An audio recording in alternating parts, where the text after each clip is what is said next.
This is Cublington, and here is the house I grew up in, and down there is something really special. This may look like just a field, but it is actually the earthwork remains of medieval Cublington. That is the motte of a Motte and Bailey castle, and this ditch is a hollow way, and you can follow it all the way back up the road into modern Cublington. So that's the road I grew up on. From its entry in Domesday Book in 1086 to the late 1200s, Cublington thrived, but by 1322 it was only half as wealthy, and by 1341 it was all but abandoned. By 1410 it had moved. Growing up, I was told a story that the villagers one day packed up and moved uphill to where the village is now, and took their church with them. But why? It was a question that bothered me for a long time, and during lockdown I finally had the time to investigate for myself. I wasn't the first. In 1984, a man called Andrew Pike wrote an article for the village newsletter. He said, "Why the village moved we do not know. Was it because of the Black Death, or was it that the old site was cramped and prone to damp on its windswept hill slope? Perhaps it was a combination of the two." A more recent research project by Gary Brazier concluded similar, but Cublington was in decline for decades before the Black Death even arrived in England. So what really happened? I had to go much further back. There were two serious challenges. Being in lockdown meant I couldn't go to any museums or libraries, so the only way to research was using the internet. The other was that not many records survive from the medieval period, and Cublington is a particularly obscure village. If there were records, I wasn't confident that anyone would have digitised them. My first stop was the Portable Antiquities Scheme, an online database of archaeological finds. A quick search for Cublington showed up artefacts from the Bronze Age, Iron Age and Roman Britain, which suggested Cublington had been occupied for centuries before its first record in the Domesday Book. There was this coin hoard from the Iron Age, this penannular ring from the Bronze Age, this coin from Roman Britain, and this ring from Roman Britain, and a pin from the early medieval period. There's the earthwork remains, and all this ridge and furrow.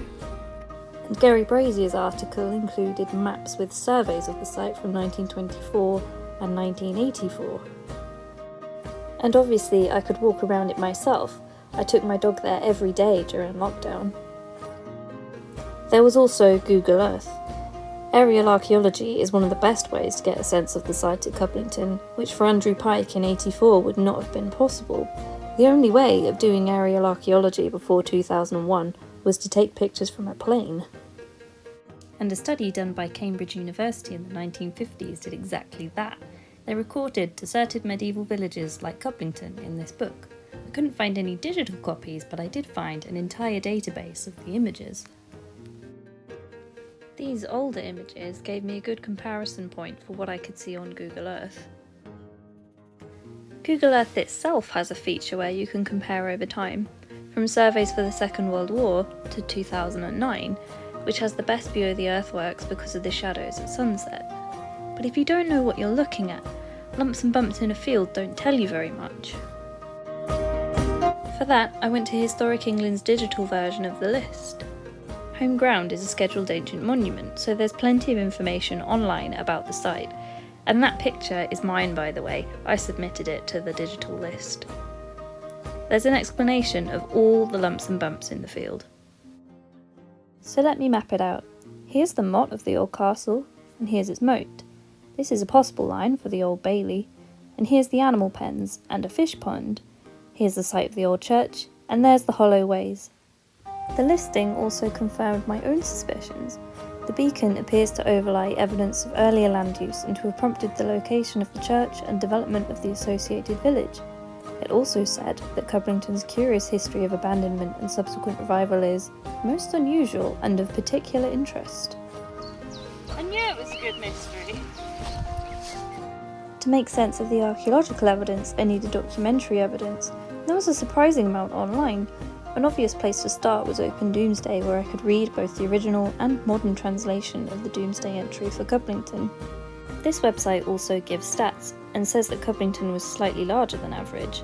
It also explains the entry itself, and told me that the population figures were only heads of households, and that explained a lot. A population of 21 was small, 100 made a lot more sense. A Google search for Cublington history gives this result: British History Online, which is a digitised version of the Victoria County history.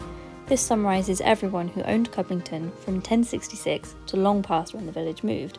In this case, a series of 6 Jeffreys, but there's only names and no detail about why it moved. To look for more detail, I explored the National Archives' online database to see what else I could find. This search was complicated by there being another Cublington in Hereford, and of the few records I could find for my Cublington, none of them were digitised. The title gives some summary though. Geoffrey IV's wife is in 20 marks of debt in 1309, and then she is his ex-wife and in £15 of debt in 1310. So this is the beginning of Cublington's decline. I was starting to get somewhere. Andrew Pike's article from 1984 mentioned several tax records, so I went looking for these myself. Searching for medieval tax records brought me to this website, which is a digitised database of ecclesiastical taxes from 1292. This showed Cublington thriving, worth the same amount it was in the Domesday Book. I couldn't find much about Cublington specifically, but in 1314 the Great Famine struck Europe. As many as 1 in 10 people died of starvation, and the economy took a serious hit. That fact is confirmed by this digitised book of early taxation returns that confirmed Cublington was in a bad way in 1332 and hadn't recovered by 1336. A quote from Andrew Pike's research, as published on Cublington's own website, says that in 1341, 2 carricats of land in the parish of Cublington lie fallow and uncultivated, and 13 houses stand empty. Their tenants have gone away because of their poverty. Sheep and lambs are few, and there is no one in the parish substantial enough to be taxed. But I couldn't find his source for this. The documents are probably out there, but not digitised. In 1341, Cublington was almost abandoned, and in 1348, the Black Death arrived. In the short term, as much as 60% of the population was killed outright, and in the long term, it meant the end of serfdom. Cublington had already been in decline before this, which means if it did fail, move and revive, the Black Death wasn't the only reason. At this point in my research, I landed upon a surprising source. This house here, which stands across the road from the ancient monument, is at the centre of a planning permission dispute. The developer wants to demolish it to build new houses, but the house is 600 years old itself, so an archaeologist got involved. Their published report had a map of where archaeological finds had been made around Cublington, and of old field names that added extra context to the moving village story.